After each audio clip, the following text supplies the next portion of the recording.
વડોદરા શહેરના રેસ્કો સર્કલ પાસે આવેલ વિદ્યુત ભવનની ઓફિસ બહાર આઉટસોર્સિંગ કરેલા સફાઈ કર્મચારીઓના પડતર પ્રશ્નોને લઈને આજરોજ કર્મચારીઓ હડતાલ પર ઉતર્યા હતા। વિદ્યુતનગર કોલોનીમાં વર્ષોથી સાફ સફાઈ કામ ઉપરાંત સુપરવાઇઝરનું કામ કરતા કામદાર શ્રી સંજયભાઈ સોલંકી ઉપર લગાવેલા ખોટા આરોપોને ખારીજ કરીને તેમના પડતર દિવસોના પગાર સાથે એમની મૂળ જગ્યા ઉપર પુનઃસ્થાપિત કરવા અને વિદ્યુતનગર કોલોનીમાં વર્ષોથી કામ કરતા પરિચિત અવાળા તમામ સફાઈ કામદારો પાસે સફાઈ ઉપરાંતનું લોડિંગ અને અનલોડિંગ, કડિયા કામ, માળી કામ જેવી અન્ય કામગીરી બંધ કરાવવામાં આવે।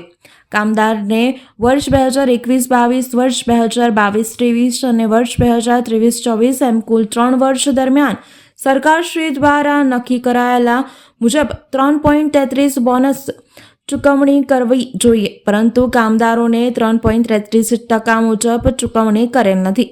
જેથી તમામ કામદારોને છેલ્લા 3 વર્ષથી બોનસના ડિફરન્ટ નાણાં તાત્કાલિક ચૂકવવા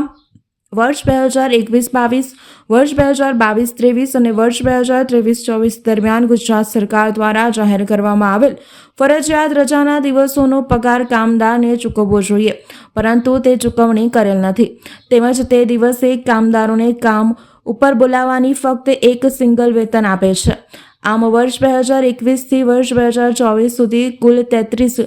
જેવી વાર્ષિક જાહેર ફરજિયાત રજાઓ મુજબ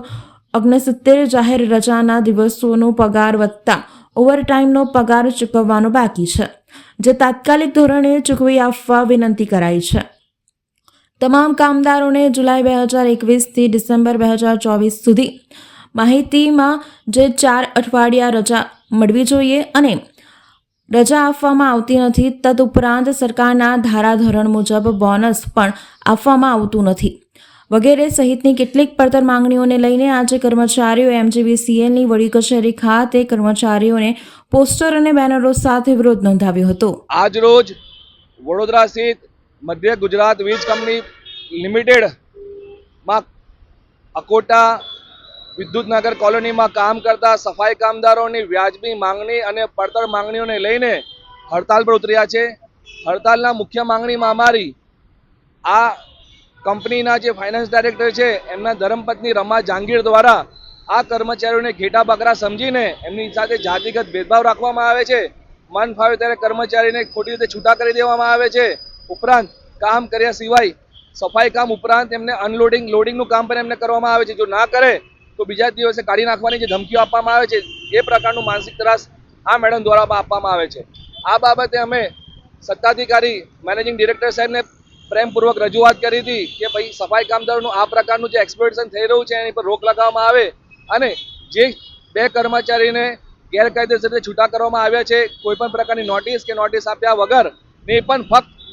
રમા જહાંગીરજીના કહેવા પ્રમાણે એમને પુનઃસ્થાપિત કરવા બાબતનો અમારો જે એમની માંગણી હતી એ માંગણીને પણ સંતોષકારક એમને સકારાત્મક લીધી નથી। આ બાબતમાં આસિસ્ટન્ટ લેબર કમિશનર પાસે સમાધાન કાર્યવાહી જે લેવામાં આવી હતી એ સમાધાન કાર્યવાહીને આ લોકોએ મજાકના રૂપમાં બનાવી નાખી છે। મેનેજમેન્ટ તરફથી કોઈ હાજર થતું નથી અને કોઈ સકારાત્મક પ્રતિસાદ નહીં આપતાના કારણે આજ રોજ તમામ સફાઈ કામદારો એમની વ્યાજબી માંગણીઓ સાથે સત્તાધિકારી પાસે પોતાની માંગ રજૂ કરીને આપણે હડતાલ પર બેઠા છે। આજ રોજ રેસકોર્સ પાસે જે વિદ્યુત ભવન છે મધ્ય ગુજરાત વીજ કંપનીની કોર્પોરેટ ઓફિસ, ત્યાં આગળ હડતાલ કરવામાં આવી છે। અમારો જે વિરોધ છે, અમારી માંગણીનો જો સંતોષ કરવામાં નહીં આવે તો આ જે હડતાલ છે આ નિશ્ચિત મુદ્દત સુધી ચાલુ રહેશે।